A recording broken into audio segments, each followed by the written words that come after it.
The flow state is an experience. It's when you are so aligned with what you're doing in the present moment, you are so absorbed with the action that you are taking that nothing else in the world could matter more. You are in divine timing, and there's nothing more important than what you could be doing in this moment. The biggest mistake that people make when getting out of the flow state is that they don't understand where they want their energy to flow. Now, it seems simple, but think about it. Many people, including me in some cases, get thrown out of flow because I don't know where I want my flow to go. Because flow is energy, and flow is a sign of syncrecy. And you want to be aligned with what you're doing, and in order to do that, you must know where you are trying to go, what you want your energy to create, and what you are creating. The analogy that I use is that you want to set an X mark on the map, right? You want to have very defined goals. And what I mean by that is if you set out to sea and you don't have an X mark on the map, how are you ever supposed to get there? And that's just how people are in life. They go out in life and they do all these things kind of aimlessly, doing work that really isn't stuff that is benefiting them or aligned with who they are as a person. We all have a purpose in life, and it's up to us to really define what that purpose is and why we're here and what fulfills us. The key to staying in a flow state is to understand, one, where you are going, and two, to dissect the things that bring you out of flow state.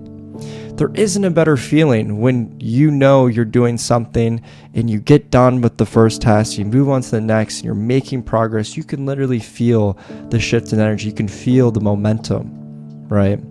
Now, the issue is that so many things come up in our day-to-day lives that we have all these excuses and reasonings to stay out of flow state or to get out of it or to take a break from it. But the problem is that ruins the process, and it causes you to have to restart, and it's harder to start a task all over again rather than just continuously going from one thing to the next. You have to plan out your day the day before, and you need to really figure out what are the things that get you out of flow state. Who are the people that bring your energy down? Who are you texting, or what apps are you using and continuously scrolling on without a purpose? And you sometimes do this for hours when that time could have been utilized much better. And when you know where you're going and when you plan it out the day before, you can have a checklist of things that you need to get done. And that way it keeps you more aligned in a set direction, so it's harder to get drawn away from what you knew you were supposed to be doing. Because if scrolling on your phone aimlessly for hours isn't on the checklist and isn't in your journal or calendar, then you know deep down you shouldn't be doing that. And the truth is the battle is won through small victories. The war is won before the battle has even started. So you have to dissect what are the things that are going to really hurt you during these little battles throughout the day. What are these apps that are going to distract you? Who are these people that are going to drain your energy? Because when you feel good, you do good. And when you feel bad, you do bad. You make bad choices, and it adds up. It compounds, right? So you really need to focus on how you feel and what are those things that are really bringing you down that you need to avoid, and have a detailed plan on what you need to be doing on a day-to-day basis. And when you know your goals, for instance, if you know your 1 month goal, right?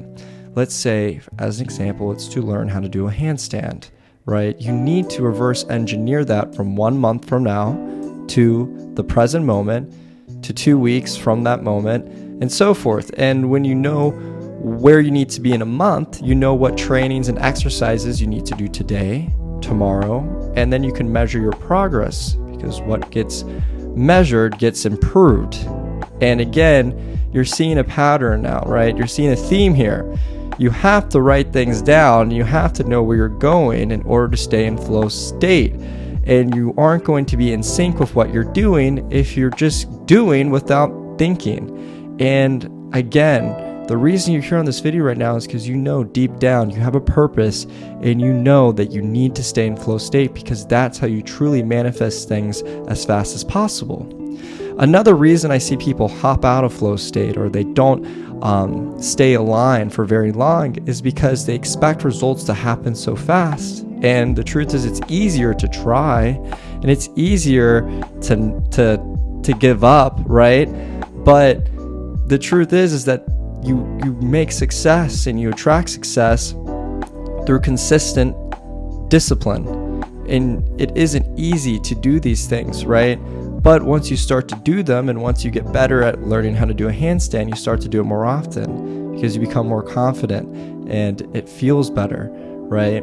So it's all about energy, and it's all about having aligned direction. So whenever you feel like you're consistently making bad decisions and you're not in flow state, really take a moment and reflect on where you're going and what you should be doing to get there, and reverse engineer the processes and pat yourself on the back. Again, when you're checking off these things off your journal, there's no better feeling. So I'm wishing you the best of luck, and make sure you like and subscribe for more content like this. But enjoy the rest of your day, and understand I'm rooting for you.